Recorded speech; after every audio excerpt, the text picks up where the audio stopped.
Two different governments spent the weekend trying to build walls. The U.S. State Department sent a cable to diplomats on 6 continents, telling them to confront foreign governments about China AI companies allegedly stealing American capability. 48 hours later, China announced it would block Meta from acquiring a Chinese startup whose founders had already moved to Singapore. Meanwhile, a single infusion eliminated a chronic disease in 62% of patients, and Meta signed a contract for solar power beamed down from orbit. That's April 27th. Two countries trying to lock doors, the capability already walking out the windows. Let me start with what the State Department did, because the diplomatic move is structurally new and really worth slowing down and considering carefully. The cable went out Friday. It instructs U.S. diplomatic and consular posts worldwide to talk to their foreign counterparts about adversaries, extraction, and distillation of U.S. AI models. That is a quote. It names 3 companies specifically: DeepSeek, Moonshot AI, MiniMax. A separate démarche went directly to Beijing. The framing in the cable itself is striking. It warns that distilled models, quote, can appear to perform comparably on selected benchmarks at a fraction of the cost, but do not replicate the full performance of the original system. Close that quote there. So stay with what just happened for a minute here. This isn't a sanctions package. It isn't export control. This is a coordinated diplomatic campaign asking allied governments on 6 continents to treat AI capability extraction as a category of theft, requiring multilateral response. This vector is new. Sanctions are unilateral. The U.S. deploys them at home. A diplomatic campaign is an attempt to globalize the frame itself, to convert a U.S. industrial concern into shared international policy. And here's where it gets really interesting. The cable went out the same week that DeepSeek's open-sourced V4 crossed 1.6 trillion parameters running on Huawei silicon. Open weights, domestic Chinese chips, no U.S. infrastructure required to run it.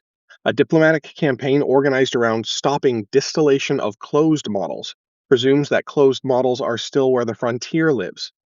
The open weight evidence sitting next to the cable on the same week is steadily contradicting that presumption.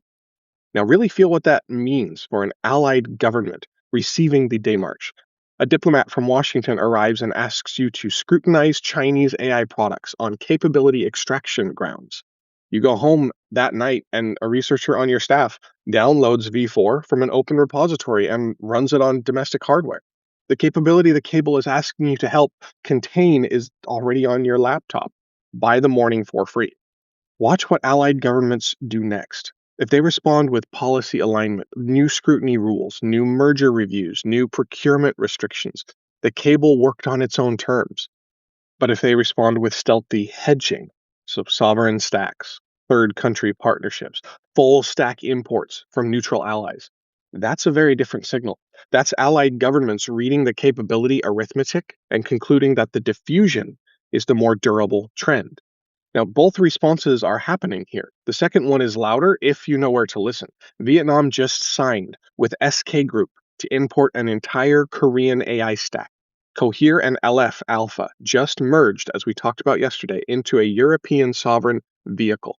Those aren't side stories. Those are the answers some governments are already giving. And just days after the cable went out, China answered. Beijing announced it will block Meta's acquisition of Manus AI.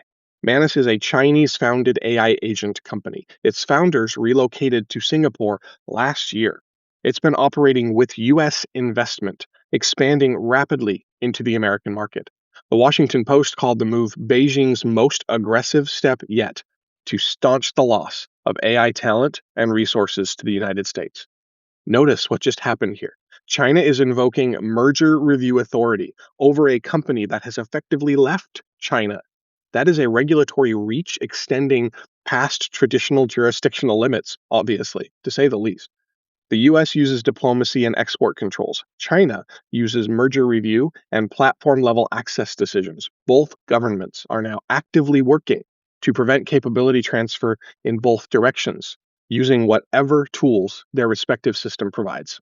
And the Manus precedent, that's going to ripple. Every Chinese-founded AI company with US investors or US expansion plans just got a new variable in their planning model. That is a substantial fraction of the global AI startup landscape, by the way. So I want to name what these two stories are together because the framing really is important. Coverage is going to read this as escalation in a US China contest. And that reading is correct as far as it goes. But there's also a structural reading. The same evidence supports. Both moves assume that captured advantage holds long enough to be worth defending. The cable, for example, assumes that closed modeled distillation is the relevant fight. The Manus blockade assumes that merger review can constrain talent migration after the founders already left. Each of those moves seems internally coherent considering the player. Each is also a wager that the institutional half-life of captured advantage is longer than the diffusion half-life of the capability. That is the part that the surface frame doesn't name. The locks, sure, they exist, they're real. But the question is whether the foundation of the building that the locks are a part of is shifting faster than the locks can even hold. Okay, let's shift away here and let me show you what the building even looks like that the locks are a part of. Intellia Therapeutics reported phase 3 results yesterday for its hereditary angioedema therapy. Hereditary angioedema is a rare swelling condition that can be life-threatening. Patients live with the constant possibility of an attack. The Intellia therapy is a single infusion of CRISPR gene editing tools performed inside the body, hours long, but one time. Here are the numbers. Attacks reduced 87% versus placebo. 62% of patients attack-free 6 months later. CEO John Leonard told CNBC this is the first phase 3 data in any indication with in vivo CRISPR, meaning the edit happens inside the body, where you're actually changing a gene that causes the disease. And across nearly 6 years of follow-up across the program, they have not seen a single case where the editing effect diminished over time. Feel that. What does that do to the word treatment? A treatment used to be an ongoing relationship, prescription refills, dosage adjustments, side effects managed over years. The first FDA-approved CRISPR therapy, which was Vertex's Casgevy, requires extracting your blood cells, editing them outside the body, and then reinfusing them. Major medical infrastructure, hospital stays, immune system suppression. Intellia's approach makes the edit directly in the liver. One infusion, one day, done.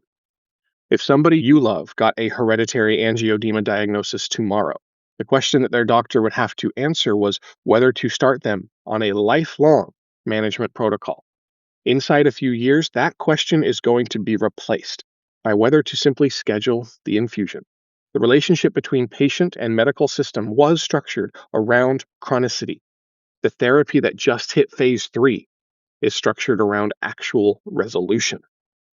The entire infrastructure built for chronic care is calibrated to a category of medicine that we're actually starting to see dissolve. Insurance reimbursement is designed around recurring claims. Pharmacy distribution is organized around refills. Clinical practice is organized around ongoing treatment. None of that prices a one-time cure coherently. 3 days ago, Regeneration announced that it would provide its newly approved gene therapy for genetic hearing loss free to all eligible U.S. patients. That is the first major drug company acknowledging the old reimbursement architecture cannot price what they just built. The technology is arriving faster than the economics it lands inside can adapt. The bottleneck is shifting from molecular design to manufacturing, distribution, and reimbursement is the hardest of the three. This is part of an arc. On April 3rd, Karolinska restored hearing using OTOF gene therapy. April 20th, thermocazinine demonstrated tumor-selective editing. April 24th, FDA approval for Otarmini in genetic hearing loss. April 25th, Isomorphic Labs announced human trials of AI-designed oncology and immunology drugs. And yesterday, the Intellia result is the next data point on that line. The line is bending and steeply. Now, let's look over at what Meta did the same day. Meta signed a capacity reservation agreement with a company called Overview Energy. The commitment is for up to 1 gigawatt of solar power generated in space, beamed down by infrared light to existing terrestrial solar farms. So let's unpack that. Overview is planning a fleet of 1,000 satellites in geosynchronous orbit beginning to launch in 2030. Each satellite collects sunlight in space where there's no night, no weather, no atmosphere to dim it, and converts that energy into wide infrared beams that ground-based solar farms can convert back into electricity. The CEO, Mark Burt, told TechCrunch, the beam is wide enough that a person can stare directly at it safely. They've already demonstrated transmission from an aircraft to the ground. A satellite demonstration is planned for January 2028. Coverage is going to treat this as exotic, solar from space, sci-fi infrastructure, decade-out timeline. And that reading seems fair on the surface. But there's a more ordinary description of the same facts that I want to surface here. A hyperscaler is shopping for firm, clean power. It found that the cost curve on orbital generation has bent far enough that it competes with terrestrial alternatives that are a decade out. That's the structural detail. The exotic part is the altitude, sure. The structural part, though, is that compute demand is now financing infrastructure categories that didn't have commercial customers a year ago. Meta's data centers consumed more than 18 terawatt hours in 2024. That is enough to power 1.7 million American homes. Meta's committed to building 30 gigawatts of renewable capacity. The 1 gigawatt orbital agreement is small in proportion. It's structurally significant, though, because it's the first time a hyperscaler has treated space-based solar as a serious supply option for the AI build-out. When demand is large enough and inelastic enough, supply curves bend in places the prior generation of energy planners didn't bother to even model. That is what's happening. Geothermal IPOs at gigawatt scale, Anthropic's 5 gigawatt AWS commitment, Fervo's geothermal IPO filing, Cache Energy's thermal battery in Minnesota, and now orbital solar. The physical substrate of the intelligence era is being assembled across every available altitude simultaneously, including ones that weren't available before. Okay, one more story for today, and this one is really subtle, but it kind of ties the whole day together. SK Group, the Korean conglomerate, signed 2 memoranda of understanding with the Vietnamese government. The first commits SK Innovation to power supply for an AI data center connected to a liquefied natural gas project in the Ning'an province. SK Telecom will develop, build, and operate the data center itself. The second MOU with Vietnam's National Innovation Center commits SK Group to broader AI ecosystem development, so model deployment, industry-specific services, the works. The CEO described it as the first overseas expansion of SK's, quote, Korean-style AI full-stack model. So this is semiconductors, data centers, energy, models, services, all integrated and all imported. So pay attention to the choice Vietnam just made. It had 3 options. Build its own AI stack incrementally, slow, expensive, probably impossible at frontier scale. Or door number 2, adopt American systems and accept American dependency, or adopt Chinese systems and accept Chinese dependency. Or door number 3, import a packaged stack from a third country whose geopolitical alignment is closer to neutral. Vietnam picked door number 3. That's exactly what Mistral represents for European sovereignty, by the way, what Rapidus represents for Japan, what India's full-stack manufacturing strategy represents in semiconductors, what the Cohere Aleph Alpha merger represents in Europe. Sovereignty in the AI era is being defined less by domestic capability than by which combination of foreign capabilities a government can assemble without falling into a single dependency relationship. The middle of the global AI market is being organized by countries that decline to choose.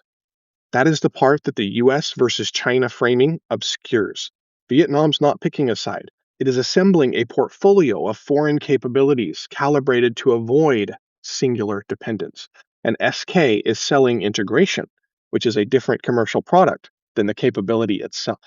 Integration is a position whose durability depends on the integrated components remaining hard to assemble independently.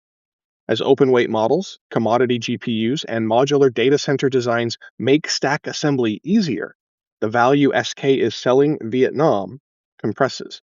The deal is large now because the assembly problem is hard now. The assembly problem, though, is getting easier on the same trajectory that produced DeepSeek v4. Quickly, one more thing just worth noting, because it's a particular case of a broad pattern. Tesla filed paperwork yesterday with the SEC to register 303,960,630 shares for delivery to Elon Musk under his 2018 pay package. That's approximately $114 billion at current prices. 6 years of legal saga ending. The Delaware Chancery Court had voided the package on governance grounds, finding that the board had been too close to Musk to negotiate at arm's length. The Delaware Supreme Court reversed in December, restoring the award on equity grounds, declining to address the governance findings the original ruling rested on. The same board the original court found incapable of arm's length negotiation has now approved a follow-on package, potentially worth 10 times more. 424 million additional shares contingent on performance milestones, but valued up to $1 trillion. Coverage is framing this as Musk winning, the legal saga ending. The same facts, though, describe a subtler outcome. The corporate governance vocabulary inherited from the industrial era, independent boards, arm's length negotiation, separate holder and executive interests, is no longer producing outputs the legal system is willing to enforce against sufficient market capitalization. The institutional innovation needed to govern firms whose primary investors are also their primary competitors, as we talked about the last couple of days with Google and Anthropic and Amazon, whose largest shareholders are also their largest infrastructure suppliers. None of that is yet visible. What is visible is that the old vocabulary is being retired, one ruling at a time. Let's close out today. 2 governments spent the weekend trying to lock capability inside borders. A diplomatic cable to 6 continents, a merger blockade in Beijing. The same week, an open-weight 1.6 trillion parameter model continued running on domestic Chinese silicon downloadable by anyone. A small biotech showed that one infusion can replace a lifetime of disease management. A hyperscaler signed a contract for power generated above the atmosphere, and a country of 100 million people imported an entire AI stack from third parties, declining to pick a superpower at all. Coverage will tell you that today was about the US-China contest. Listen to what the same evidence is also saying. The capability that diplomacy is trying to fence in is dropping in cost, opening in license, and diffusing across silicon the export controls do not reach. The medical relationship that pharmaceutical economics priced as chronic is becoming a one-time event. The energy infrastructure built for night and weather is being supplemented from orbit. The full stack integration that SK is selling Vietnam is valuable now because assembly's hard now.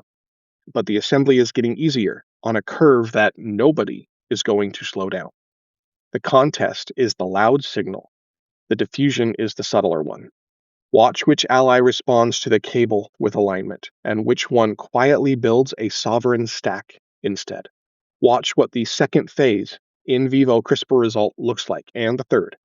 Watch what Meta does with the next gigawatt.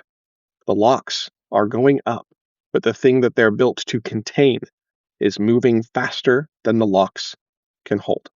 That's the day, and that's the era. We'll see you tomorrow.